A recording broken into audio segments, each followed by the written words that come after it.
Hi, this is Louis Vandenberg with Elliot Fong here at the NAMM Show 2018. We're at the Gretsch drum stand here on the media preview day. And so what are you previewing with Gretsch drums? And by the way, what's your name? Well, my name's Lucas. Lucas, what are you previewing here with the Gretsch drum? Well, this year it's our 135th anniversary. It's not long enough. We're going to have to wait another 100 years. No, but that's wonderful, 133 years. Yeah, well, it's a family business, and so I'm the 5th generation of the Gretsch family. Lucas Gretsch is your name? My last name's O'Connor because it's my mother's family. Okay, got it. Yeah, so it's a family business, and it was 135 years ago that my great-great-grandfather started a small shop in Brooklyn, New York, manufacturing banjos and tambourines and drums. And little did he know at the time it would go on to become one of the largest wholesalers by 1918. Gretsch is like a classic name, both in guitar and drums, and you're featuring the drums here. Are the two aspects of the company separated? Well, yes, in a way. The Gretsch family, that was my uncle here, that was Fred Gretsch, who just scurried off. The Gretsch family owns the Gretsch name, and it's really licensing deals that we have. On the guitar side, it's with Fender, and on the drum side, it's with DW. So it's two separate entities that are manufacturing and distributing the instruments. What are some of the musical artists who have performed with Gretsch drums? Oh, wow. Depends how far back you want to go. I mean, you can start 1937 with Billy Gladstone and the Gladstone snare drums. You could also, Chick Webb was Papa Jones, guys playing with Count Basie back in the really old days, the big band stuff.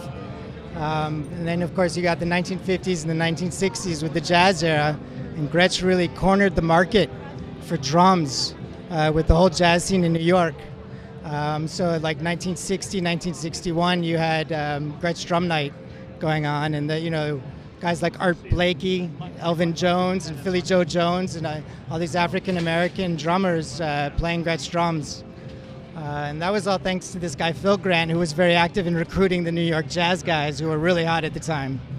A lot of rock players, too. Well, yeah, of course, you're asking me about this, and I'm talking about 1937, because we've got 135 years. We have a lot of time there. History to go back. But I know you want the quick, the fast answer. No, go ahead. But of course today, Vinnie Colaiuta and Mark Schulman, the drummer for Pink, Mark Juliana, all these phenomenal drummers. There's just so many. Now, how would you say that Gretsch drums distinguish themselves from other drum manufacturers? Well, I think it's really, you can hear it in the tone. I'm a drummer myself. I'm not a professional drummer, I'm a hobby drummer. But I've always felt that something special about the Gretsch overtones that I've always felt attracted to that I never heard in the other drums. And, the drums we're releasing today, you look at, we have the U.S. custom drums, which are really the flagship drum line. And then you've got the Broadcaster series, which is something that's been reintroduced over the past 5 or 6 years. And you have the Brooklyn kits, and those are all, high-end drums, different drum models. And then we have lower ends drums to kind of bring new drummers into the fold, younger drummers, so they hopefully get some brand loyalty going, and then when they grow up and grow older and they stick with the Gretsch brand and maybe can buy the higher end drums. Now, is there a tradition and the craftsmanship that is passed down from era to how does that work? Well, I used to work in the in the production in the late 90s, and I can tell you, if you guys were to see the wood shop I was working in, a lot of those drill presses and machines, sanding machines and routers was very old equipment from the Brooklyn era. Some of the machines were 40, 50 years old. Are they still being used? Oh yeah, if you go visit the plant in Ridgeland, South Carolina, you'll find some of these machines are incredibly old. And my Uncle Fred, he's someone he doesn't like to throw things away. He's a hoarder, and he likes to keep things, but what he likes to do is, we feel there's a real spirit in those old machines. And, we could get the highest, the latest, the newest drill presses, and maybe they're more efficient, but the vibe and the spirit is really in those old machines. That Paul Cooper's the production manager in Ridgeland, South Carolina, which is where the plant is. And is everything made in the United States? Well, the higher end stuff, you have the U.S. custom, And then you've got the broadcaster line. Similar to the way guitar manufacturers often do things. You have the American. The high-end stuff is still manufactured in Ridgeland, South Carolina. Do you do custom work for artists as well? Yeah, I think so. I think there's a lot of custom special jobs going on, and I know Vinny Colaiuta had a kit that he played with Frank Zappa, and he had a kit that needed to be reworked, and Paul Cooper reworked it for him, and I think that was at last year's NAMM. They presented it, and there's, yeah, it depends, you know, on the situation and who it is and how much time it takes and how much resources it takes to do that. So how do people get more information about Gretsch drums? Well, you can start by going to Gretsch.com, and there you see, you know, the timeline, and you see a lot of information about our family, and you can also go to GretschDrums.com. Lucas O'Connor, did I get that right?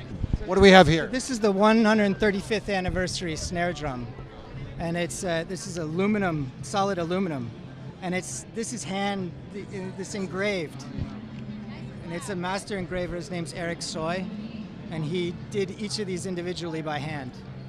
And there's a lot of super cool features. This is a single flange 301 hoop that you see on a lot of the drum kits, and these are these mini claws, which are super vintage style. And it's got a lightning throw off here, and this really cool, it's like a snap-in thing, and here, once you get a shot of that, you can see it with this here. And it's yeah, it's a master engraver. His name's Eric Soy, and he's making 135 of these, so you got to buy it right now if you want one. How much would that cost, actually? Maps for $14.99.